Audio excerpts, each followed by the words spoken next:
नमस्कार, मैं Lalita Yadav, assistant professor geography.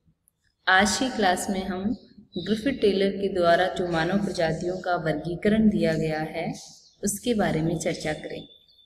इससे पहली क्लास में हमने जाना कि प्रजातियां क्या होती हैं, प्रजातियों के वर्गीकरण के आधार क्या क्या हैं, जिसमें हमने देखा कि समान शारीरिक विशेषताओं वाला मानव समूह प्रजाति कहलाता है।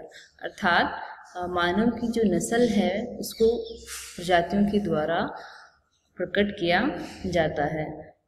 उसके आगे हमने देखा कि जो प्रजातियां हैं, विश्व की विभिन्न प्रजातियों का वर्गीकरण विभिन्न आधारों पर किया गया है, जैसे शरीर के कद, शरीर का रंग, नासिका सूचकांक, शिरस्य सूचकांक, बालों की बनावट आदि विभिन्न प्रकार से जो प्रजातियों का वर्गीकरण किया जाता है। अब हम बात करें कि ग्रिफिथ टेलर ने जो मानव प्रजातियों का वर्गीकरण प्रस्तुत किया है उसमें उन्होंने जलवायु का चक्र और जो विकासात्मक सिद्धांत है उसको इन्होंने प्रजातियों की उत्पत्ति और उनके वर्गीकरण का आधार बनाया है। जलवायु चक्र और विकासात्मक सिद्धांत के आधार पर 1919 में इन्होंने प्रजातियों का वर्गीकरण प्रस्तुत किया। इन्होंने एक सिद्धांत दिया था जिसे प्रवास कटिबंध के सिद्धांत के नाम से जाना जाता है। इस सिद्धांत में इन्होंने प्रजातियों की उत्पत्ति, उनके विकास और वर्तमान में विश्व में उनके वितरण के बारे में जो विवरण प्रस्तुत किया है। इन्होंने बताया कि जो प्रजातियां हैं इनका उद्भव मध्य एशिया में, सभी प्रजातियों का जो उद्भव स्थान है या उत्पत्ति क्षेत्र है वो मध्य एशिया है। उसके बाद जो विभिन्न कालखंडों में जलवायु परिवर्तन की घटना घटित हुई, उस जलवायु परिवर्तन के कारण ये प्रजातियां मध्य एशिया जिसे केंद्र क्षेत्र माना, वहाँ से परिधि की ओर स्थानांतरित होती गई। इस तरीके से इन्होंने बताया है कि सभी प्रजातियों का जो उद्गम क्षेत्र है वो मध्य एशिया है और यहीं से जलवायु परिवर्तन के कारण विभिन्न कालखंडों में प्रजातियां बाहरी क्षेत्रों या परिधीय क्षेत्र की ओर स्थानांतरित हुई है। इस प्रकार इन्होंने इस सिद्धांत में स्पष्ट किया है कि जो प्रजातियां हैं, जिस प्रजाति का सबसे पहले उद्भव हुआ अर्थात जो सबसे प्राचीन प्रजाति है उसका मध्य एशिया में हुआ, वर्तमान में वह सबसे परिधीय क्षेत्र या विश्व के सबसे बाहरी क्षेत्र में निवास करती है। जैसे जैसे हम परिधीय क्षेत्र से केंद्र अर्थात मध्य एशिया की ओर आते हैं तो प्रजातियां जो हैं नवीन होती जाती हैं। और यदि हम इन्होंने लंबवत रूप से प्रजातियों के जो अवशेष हैं उनके अवशेष तथा उनके द्वारा उपयोग की गई सामग्रियों के जो अवशेष हैं वो भी जैसे जैसे अपन धरातल से गहराई की ओर जाते जाएंगे तो वो प्राचीन होते जाएंगे, या गहराई से ऊपर की ओर आएंगे तो वो नवीन होते जाएंगे। अब यदि हम देखें कि टेलर ने जो प्रजातियों का वर्गीकरण है वो मुख्य रूप से इन्होंने दो आधार रखे हैं इसमें। एक तो बालों की बनावट हमने पिछली क्लास में चर्चा की थी कि बालों की बनावट के आधार पर प्रजातियां तीन प्रकार की होती हैं, सीधे बाल, घुंघराले बाल, छल्लेदार बाल। नेक्स्ट है शिरस्य सूचकांक या सेफलिक इंडेक्स, जिसको निकालने का सूत्र भी हमने इससे पहले वाली क्लास में जाना था कि सिर की चौड़ाई बटे सिर की लंबाई गुणा 100। इसके आधार पे जो है वो शिरस्य सूचकांक निकाला जाता है और इस सूचकांक के आधार पर विश्व की प्रजातियों का विभिन्न भागों में विभक्त किया गया।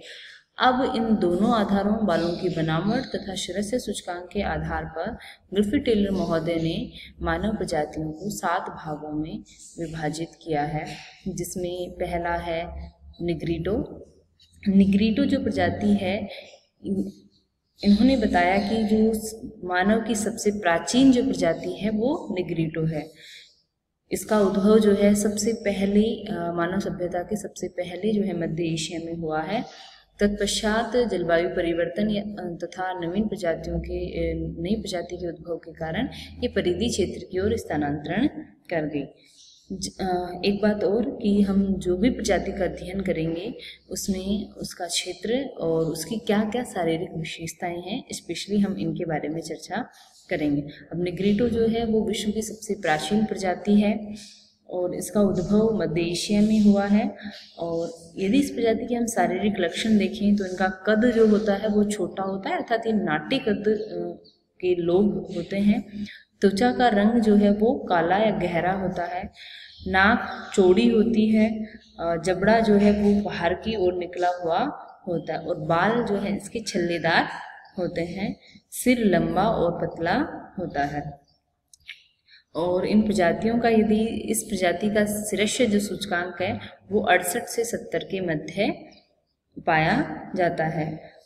वर्तमान में ये प्रजाति जो है श्रीलंका, मलेशिया, युगांडा वाले क्षेत्र में यह प्रजाति निवास करती है या इस प्रजाति के मानव समूह निवास करते हैं।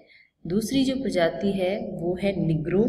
निग्रो जो प्रजाति के लोग हैं ये वर्तमान में ये अफ्रीका महाद्वीप के पूर्वी भाग तथा पश्चिमी सूडान और गिनी के तट पर जो है इस प्रजाति के मानव समूह निवास करते हैं। और इनकी शारीरिक लक्षण यदि हम देखें तो इनका सिर जो होता है वो लंबा और पतला होता है। बाल लंबे व घुंघराले होते हैं। त्वचा का रंग हल्का लाल व काला होता है। कद इनका भी निग्रिटो प्रजाति के समान ही छोटा होता है और नाक चौड़ी और जबड़ा बाहर की ओर निकला हुआ होता है। नेक्स्ट जो प्रजाति है वो है जिसका उद्भव हुआ वो थी ऑस्ट्रेलाइड प्रजाति। ऑस्ट्रेलाइड प्रजाति जो है ये वर्तमान में यदि इनका निवास क्षेत्र हम देखें मध्य एवं दक्षिणी भारत में इस प्रजाति के लोग या मानव समूह निवास करते हैं। ऑस्ट्रेलिया, ब्राज़ील और अफ्रीका महाद्वीप में भी इस प्रजाति के मानव समूह पाए जाते हैं। इनके शारीरिक लक्षणों को यदि हम देखें तो इनका जो शिरस्य सूचकांक या कपाल सूचकांक जो है वो 72 से 74 के मध्य पाया जाता है। वहीं जो सिर की जो आकृति है वो लंबी व पतली होती है। शरीर का कद भी छोटा होता है। नाक मध्यम चौड़ी होती है, जैसा कि निग्रो दोनों की नाक चौड़ी होती है। वहीं ऑस्ट्रेलाइड की जो नाक है वो उनकी तुलना में कंपैरेटिवली कम चौड़ी या मध्यम चौड़ी पाई जाती है। इनका रंग गहरे काले से कत्थई रंग होता है और बालों की आकृति घुंघराली होती है और जबड़ा भी बाहर की ओर निकला हुआ होता है। वर्तमान में यह इस प्रजाति के लोग दुर्गम व मरुस्थलीय क्षेत्रों में ही निवास करते हैं। नेक्स्ट प्रजाति यदि हम देखें वो है भूमध्य सागरीय प्रजाति। भूमध्य सागरीय प्रजाति का जो कपाल सूचकांक है वो 74 से 77 के मध्य पाया जाता है। वहीं इनके बाल जो है लंबे घुंघराले होते हैं। नाक जो है ऑस्ट्रेलियाई प्रजाति की तुलना में पतली और अंडाकार होती है। जबड़ा बाहर की ओर निकला हुआ होता है, लेकिन निग्रो ऑस्ट्रेलियाई प्रजाति की तुलना में कम बाहर की ओर निकला हुआ होता है। त्वचा का रंग जो है कांसे के समान या जैतूनी प्रकार का होता है। और शरीर की हाइट की यदि हम बात करें तो वो मध्यम पाई जाती है। मुख्य रूप से इस प्रजाति के लोग जो है वो भूमध्य सागर के तटवर्ती क्षेत्र में निवास करते हैं। इसी कारण इनका नाम जो है इस प्रजाति का नाम भूमध्य सागरीय प्रजाति भी पड़ा है। इसके ये जो प्रजाति है यूरोप के दक्षिणी भाग, उत्तरी अफ्रीका, उत्तरी अमेरिका और ऑस्ट्रेलिया में भी इस प्रजाति के लोग निवास करते हैं। नेक्स्ट है नॉर्डिक प्रजाति।